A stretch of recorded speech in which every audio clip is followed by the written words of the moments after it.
Hi, and welcome back to TNC Talks Nonprofit with Mercedes and Scott, brought to you by Methodist Healthcare Ministries of South Texas. We appreciate your support in allowing us to bring these interesting stories of our members to your listening device. And I'm going to turn it over to Mercedes to introduce our next guest. Yes, today we have Dona Kotzur with the Arc of San Antonio. Welcome. Thank you. I'm glad to be here. Yes. And so before we find out what your story is and how you got to become the CEO of the Arc, why don't you tell us a little bit about the Arc and what your mission is and what you do? Sure. The ARC has been around for more than 71 years, serving people with intellectual and developmental disabilities here in San Antonio and the surrounding area. Every year, we serve about 2,400 people through our 2 case management programs and our day hab program for adults. We work to improve the lives of people with intellectual and developmental disabilities, or IDD, and those who care for them. So we have 2 locations here in San Antonio. We have one on West Avenue in Bidders, and then we have another one on Wurzbach and near Evers. Oh, I didn't know that. Yeah, I got the one off of West. Yeah, we have 2. The one at Wurzbach and Evers is an old YMCA. Oh. And so our day hab is there, our ISS program, Individualized Skills and Socialization. And we also have a pool that is fully accessible and serves people with IDD and in our community. So that must be a larger location than the West Avenue, or how many folks are at each? So our admin offices and the Individualized Skills and Socialization program is at West. So on any given day, we probably have about 45 people there, like staff wise. And we serve on any given day about 75 adults with IDD in the ISS program. Okay. And then at the Wurzbach location, it's strictly an ISS program. And every day there, we have about 75 adults over there. Oh, okay. That's fun. Wow. So we serve on any given day at the ARC. There's anywhere between 130 to 150 people that are being served through our direct support staff. Do they kind of stay to one location usually? Yes. Because it's kind of on their side. Because that's where their friends are. They're just like us. I know we gravitate to our friends. Yeah. And so they like to hang out with their friends. And so that program is a 6 hours of structured programming, which includes health and wellness, arts and culture. It includes community volunteering, going out into the community, and arts and culture. I'm trying to think of what else we do. Individualized. We do daily living skills, helping them learn how to build their daily living skills. And along with the volunteerism, we help them do some work in vocational, like how to file, how to jump on the internet, we have a little coffee shop at the West Avenue location where they make coffee and take orders and serve. And so we work with them to help develop their vocational skills. And so should they ever want to get a job, they can get a job. That's amazing. So, yeah. And you've been there now how many years? I have been there 5.5 years. I actually started the month after COVID hit. Oh, dear. Or the month before COVID hit. The month before, I actually started on February 17th, and we closed on March 17th. So I was there for 1 month before we closed. How did that go over with your clients? It was hard. I know. It was very hard for the clients. I was just getting to know everyone, but what I really learned during the shutdown was how important the services that we provide are to the families we serve, right? Especially the day hab services, because not only does it help the individuals with IDD stay connected to their friends and help them have a purpose greater than themselves, just like we all want. I always tell everybody they want to do the same thing we do. Yeah. But what I learned was how hard it was on the families, because all of a sudden the families had no respite. Right. Yes. It was 24/7. And during that time, I spent a lot of time on the phone calling and learning about individuals with IDD and their families, because I was new to the sector and I don't have anyone with IDD in my family. So for me, it was kind of in a weird way a blessing, because I really got to know those we serve through phone calls and talking with them. What else were you going to do? And what I learned was, an unfortunate situation was many of ours, those we serve, regressed, just like children did. So basically had to learn some skills, some daily living skills all over. When they came back, we were closed from March 17th through August 30th. We were probably, I think, the first day hab to open back up and we opened up on August 31st, 2020, with 25 individuals who could stay masked, maintain social distance, and wash their hands, because that was what the time that was necessary. Yeah. And then we started to ramp up for there. It took a long time to ramp up. It took us over a year to kind of get back to some sense of normalcy, just like everyone else. Right. But we opened because we had such a demand from our parents to help. Yeah. They just needed the respite. Even if it was 2 or 3 hours a day, they wanted some space so they could breathe. Right. And I had never thought about it that way. And I don't think many of us think about that population like that. Well, even just kids who were kids, it was hard being. Yeah. That's right. That's right. Imagine having a 32-year-old who has the capacity of a 3-year-old. Right. And doesn't understand. And Can't comprehend. Right? And it's like the rug got pulled out from underneath them, probably. That's right. So we did our first Zoom with them all. I will never forget it. It was on April 21st. We did our first Zoom kind of a meeting with participants from both sites. And I think we had 50 participants join us on that first Zoom. And it was so funny because all you could hear was, hi, hi, hi, hi. Hi, because they were so excited to see each other because they hadn't seen each other in over a month. And then before we were getting started, I think the last thing we heard was, hey, there's my boyfriend. And that sent everybody into peals of laughter.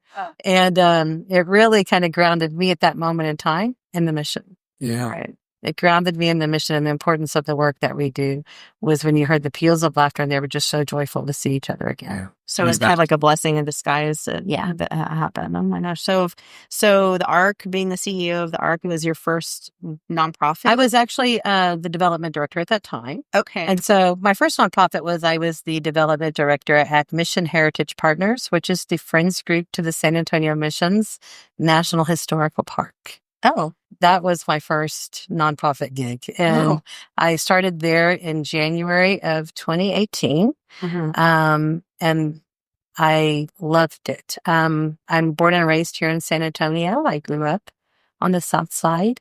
And so, as a matter of fact, the missions were near and dear to my heart. My grandfather, every summer, when my cousins and family visited from New Orleans, he would take the week off and we would do picnic lunches at the missions while he taught us Texas history. So I was so lucky to be it was in my heart and soul. And then I was so fortunate to get that opportunity. Wow. Yeah. So backing up from there, what did you really want to do when you grew up and graduated? Because, we always say most of us don't have a direct pipeline into the sector. No. We sort of landed here.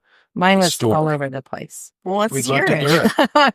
Well, when I was young and in school, I wanted to be a teacher. That was kind of my goal, was to be a teacher. And when I came out of school and graduated, I went to SAC. And then I thought, no, I want to be a journalist. So I worked at the Ranger there for quite some time. And then maybe a few others, I had a really good time in college. And I can't see that at all. So I decided that maybe I need to go get a job. So I went and got a job, and I worked in Reacham for a while. And then my husband and I got married. And the month after I got married, I got hired at HEB. And I started there. Oh, yeah. Someone told me to ask you about that. Oh, it's Vincent. I started there as the mail clerk. I delivered mail at the Arsenal. Oh, wow. In the procurement office. And so, I'm not shy. And so I really got to know everyone very quickly. And I delivered mail for like 2.5 months. And then I was moved into another position to help support one of the buyers there. And I did that for about 1.5 years. And then a job came open in advertising and marketing. And so I went and worked in advertising and marketing for about 2.5 years, I think. And then I moved into didn't have a degree in that? No. I actually went back to school. Oh, you did? I went back to school when I was in advertising. I went back to Our Lady of the Lake University, where I worked on my undergrad in marketing. Okay. I got a BBA in marketing. And then I moved to my first management job at HEB, where I coordinated the company's demos. So the little people who serve your sausages. Yeah. I did that. The sample people. The sample people. I did that for a couple of years. And then I got my degree. And when I was going to school, I actually met a good friend and mentor to me, is Suzanne Wade. And Suzanne teases that she used to see me in the hallway with my Wall Street Journal and my lunch, because while I was going to school, I still do read the journal. But while I was going to school, I tried to subscribe and read the journal to learn more about what was going on in the big world, right? Okay. And so then she recruited me back to advertising and marketing. And so not that you were going to be the sample lady for no, I wasn't going to be the sample lady for every worked under her. And then I moved into the region here in San Antonio. And then I went to the Valley and worked as a sales promotion director in McAllen for 3.5 years. My husband and I moved and relocated. Then I came back and I ran the company's beauty business for 5 years, which was a $250 million business. Oh, whoa. And then I moved back into operations and was the director of customer service. So I did everything but drive trucks. I mean, were you applying for these jobs, or were people pulling you? Because I was very lucky that I had people pull me and say, "You need to apply. We want you to," And I'm very grateful for what they saw in me. I never saw in myself. Mm-hmm. What I would say is, I was never fully ready when they kind of plucked me and said, "You need to apply." I don't think I was fully ready for those jobs, but they saw something in me and believed in me. Mm-hmm. And that gave me the confidence. And I think we carry that work in the nonprofit sector, right? You hear imposter syndrome all. We see things in others, including those we serve. Yes. That people don't see in themselves. And we want to bring out the best in them. And I'm grateful. My experience at HEB was wonderful. I mean, I went to China, where we bought product like makeup sets and razor blades and toothbrushes. I traveled to Ningbo, which is the second producer of toothbrushes in the world, only to Brazil. I learned how to say "Naliyoshi Shoshang," which means "Where's the bathroom?" The important languages, the important things. Like you need to be on Jeopardy or something. Yeah, but it was it was an amazing, truly amazing experience, and giving back to the community was so important to the company and to Charles and to Suzanne. And so I was on the board of the American Diabetes Association down in the Valley. Mm-hmm. And then when I came back, Suzanne asked if I'd like to serve on the Komen board here locally back in 2000s. And so I served as the first race chair to raise $1 million. Then I went on as vice president, and then I left that. And I've been volunteering ever since, right? That was something that was instilled in my brother and I, both of us, as we were young children. We didn't have a lot of money, but the one thing we could give was time. And our parents gave time. And so we could give time. And so my brother and I are both big believers in volunteering. And then I left HEB because I was about to turn a big consequential number. And, and I was like, I don't know if I want to do this for the next 20 years, but I know I want to work for 20 more years. And so I left and I worked in marketing. I actually worked with GDC. Oh, you for 2 years, a very short time. Yeah. And then when I left GDC, I knew I wanted to go. At that point, I was like, why am I fighting? My heart is calling me to the nonprofit sector. Why am I fighting it? And my husband even says that. He says, she came home one day and said, I'm going to go to the Area Foundation and work on my certification. And then I'm going to get a job in the nonprofit sector. And so that's what happened. Do you remember saying that? Mm-hmm. Wow. My husband and I don't have kids. We have 2 dogs. And, we planned well, didn't overspend. Yeah. I was like, you know what? I want to go where my heart is. So my heart is giving, because I know I'm not going to make money. That was like part of it. Going in. Yeah. I mean, and and my mom used to joke, when I was at HEB, she's like, oh, I'm going to have one rich kid because all my other brothers and sisters are teaching. And I leave. And so it was kind of this joke. I mean, that's a big leap of faith, because it seems like at HEB in that hub, you were able to do a lot of different types of things. Like, it seems like you wouldn't get bored.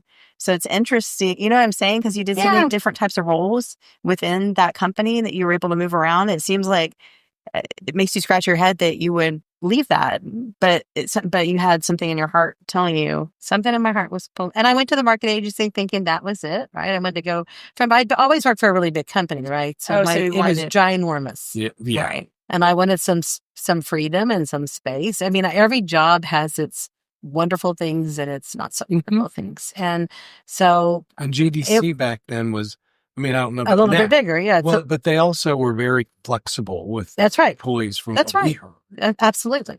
And when I was there, I got to work under Frank Guerra, and we worked, we actually, what kind of pulled me back into the nonprofit sector was there. I got to help open the new wing. So I was with Maurice and her team and Katie Broad and Heather, and it was back in that day, and I was with all of them, and I really enjoyed the nonprofit sector. I really enjoyed listening to their conversations. I enjoyed how Maurice brought business to it. It was very matter of fact. It was very cut and dry. It was, I mean, she had the emotion and the passion, but it was, I learned a lot from her. They had numbers they had to hit. Yeah. Right. And so, I think that, and then when I left GDC, that was kind of the calling was, you know what, I could go do this. I know this, and it's not as hard as it looks, right? It's not as, I thought it looked hard. And it is hard. I don't want to, but it just, I was going to say, it is hard. It just looked different. It's like I tell everybody, it's different equally on the inside. It's equally as hard as the HEB was. But I love it. Yeah. And I love HEB. I'm lucky. You've had a really I had a great career that I love. So then the Mission Heritage was your first? Was my first nonprofit gig. And that just kind of in development. I had never done it. But I, having worked at HEB and having grown up here, hyper connected. Yeah. Yeah. Sounds like it. And I'm not shy. So when I was transitioning to the nonprofit sector, I was working with the coach at the time, and somebody said, you need to meet a lot of people in the nonprofit sector. And so she challenged me to meet like one person every day. And I'm like, game on. And so I think I had 75 coffees in the month of October 2017. Oh, dear. Wow. And so to meet people in the nonprofit sector. So, and they should have been connected with the council. I know. I mean, they were like, you need to talk to so-and-so. You need to talk. So everybody who I met would say, you need to talk to so-and-so. So I had wonderful help mentors to help me navigate. That's the beauty of this space. That's when I realized this is where I need to be. And how long did you work there for? I worked there for a little over 2 years. And during my time there, I decided I wanted to go back and get my graduate degree in nonprofit management. So I went back to school. Oh, was that at Our Lady? Also? So I went back to school and I got my graduate degree. Okay. And then it was January 2020 when I told my husband, I said, I think I want to go do something else. So I said, I'm going to just turn in my notice and figure it out. Right before COVID. And so my husband's like, well, okay. He's super supportive and wonderful. And so a good friend of mine introduced me to the ARC, and I interviewed and I landed the development director though. And that's how I got there. And who was the CEO? Was it Mike Bennett? Oh, okay. I interviewed with Mike, and so I was very lucky. And then I assumed the interim role in November of 2021 as an interim ED, and they moved me permanently into the CEO role in March of 2022. Well, congratulations. Yeah. So I'm living the dream. Did you always were you drawn towards, as you said, you don't have any family members with intellectual disabilities, were you always kind of drawn to that sector? I volunteered as a child at the state hospital with my family. We used to go there with our CCD class. It was actually one of my favorite activities that we did in religious education classes. But I think what really drew me in was visiting with all the families during COVID and finding out how they were struggling and finding out how tired they were and the challenges they face with navigating the system. And from that perspective, I had always wanted to be someone's voice. And that's where you felt like you could. And I wanted to help an underserved population. I was like, this is where I could be the squeaky wheel. These families do it 24/7. I don't. Yeah. Right. I don't have someone to go home to take care of like that. But I can tell their story. I can help them tell their story. I can help them let people know what goes on in their lives, the struggles and challenges they face. We just did an IDD champion study with 5 other organizations locally, and 33% of families of individuals with IDD never get respite. Never. 1/3 of the families who have individuals with IDD, they don't have a family member there to help. They don't have probably very isolating. Friends. It's very isolating for them. 32% have to leave their job because their job's not flexible. I think employers are more understanding when it comes to children. Right. But when you have an adult with IDD who's like a child or I was childlike, going to say, I know there's respite programs for children. It's more common to hear about that. But yeah, you don't think about the adults. no. And what do you do when the school bus stops coming when they're 22 years old? Well, the ARC is one solution. So is Mission Road Ministries, and so is there's others, SA Life Academy, right, that help serve individuals with IDD, adults Right. with IDD. Well, I imagine y'all work pretty closely together. We do. We work closely together. I think we're getting closer now. I think as the times become more challenging, we're trying to navigate it better together. Mm-hmm. You guys say it all the time, we're stronger together. Yes. Right. And so I think this time has brought us closer together. Plus, we have now data that says what the families need and what they want. And, and now we can use that data to help educate everybody, plus to make ourselves better. Mm-hmm. Right. I mean, we now know. I mean, you think you know, but when you have a family member telling you, and it doesn't matter anybody's income level, navigating the complex system of services for individuals with IDD is crazy and chaotic. It is like a giant hairball where you start to pull it out and you kind of figure out you got it going, and then there's another big rut that's going to work. Yeah, and there's no stopping. No. And it never ends for them. Yeah. Yeah. It never ends. My mother went through with my sister. Yeah. Mental Sure. illness. And with joining the NAMI board and this was back in the early 2000s, and it was horrible what she had to deal with and go through for services. Yeah, it never ends. And I feel for them, and that's really what was my calling, was these families need a voice, and hopefully adding mine will help. And do you help them navigate the system? We do. We have case management. We have 2 case management programs. One is called Family and Community Support Services, which is free to anyone who has an individual with IDD, no matter what age. So we work with families at all ages and stages of life. Oh. So they can help. They can help navigate, and guide. Because I would imagine too, it probably changes. All the time. Yes, every time you turn around, it's different, and it's so. They already hard. have so much on their plates. It's really hard. Yeah. But they're the most resilient, right? I mean, they are really resilient, and they're advocates for in and of themselves. I mean, this is all they've done their entire life is fight for their child. Right. Wow. And how do people find the ARC? I mean, like through friends and families. And school districts, right? So we're hyper connected to school districts through our Family and Community Support Services program. We are actually in schools working with families, helping them develop plans for what happens as they age out. I see. So we serve about 500 to 600 students a year. We just have like 3 people doing that work, trying to navigate it with all the school districts here. But and our best resources for referrals is other families, and we are part of the MAC. So we work with Morgan's MAC. We are one of the off-site MACers. So they refer people to us. We help people get on the wait list for waivers, which that's a whole nother show. But to wait for waivers, the wait list in Texas for supports and services is upwards of 20 years. What? And so if you do not have your child on there by the time they're like 3, you will be waiting till long after they're 22 for supports and services. Wow. To help adults, because most of the supports and services offered for adults with IDD are not offered through traditional insurance programs. They're offered through the waivers programs. So it's very costly to not have supports and services paid for through the waivers because they have to pay out.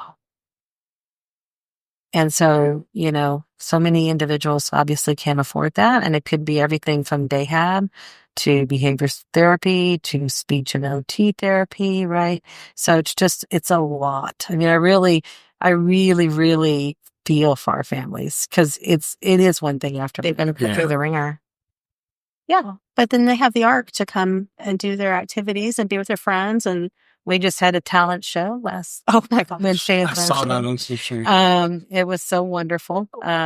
Nobody cries harder than me when I'm so proud of them. Everybody goes, we always cry. My own participants goes, we always cry. And I go, because I'm so proud of y'all. Because we all have gifts, right? We all have gifts. And it just takes somebody special to pull the gift out. Yeah. So at Wednesday's performance, one of our individuals who's nonverbal actually sang the lead on a Justin Bieber song. No. And I thought to myself, if only he could sing everything.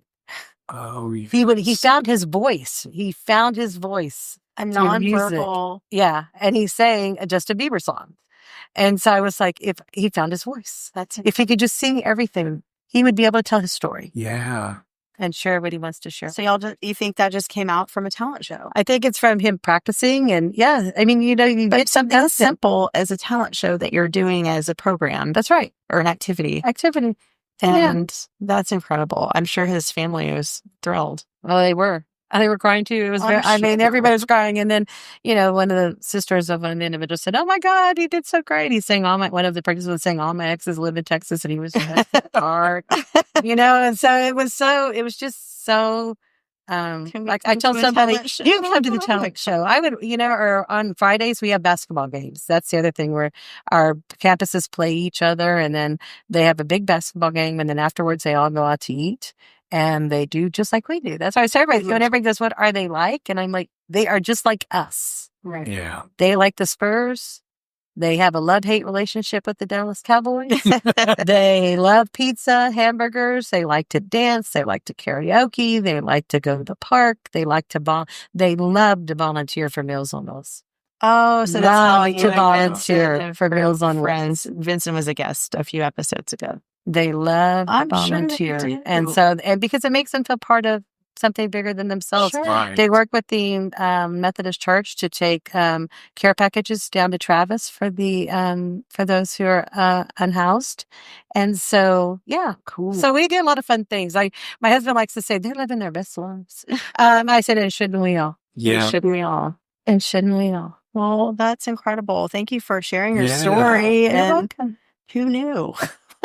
He did say, ask her about HEB. And I forgot. I didn't go there that long now. I was there for 25 and a half years. What? So I started the month after I got married. So I had a new husband, new job. So are you living your best life now? I am living my best life. Oh, well, thank you. I tell that to everybody. My husband also tells everybody that. That's how I know I'm living my best life is my husband tells everybody I'm living my best life. Well, he's proud of you because you're doing important work in the community and helping these families who, like you said, they probably just live a very, at times, frustrating life and, hard. And that you are making a difference in their life every day. It's my honor, and I'm very lucky to get to do it. Oh. You're making me cry. And she's also joining our board. Oh, that's right. Yeah. I guess we can let the cat out of that. Which we're really thrilled. And I'm excited to be a part of it. I'm really excited. I hope I bring some value. Yes. We know you will. To the community and to the council. Thank you. And you're going to bring the fun too. Yeah, I'm going to bring the fun.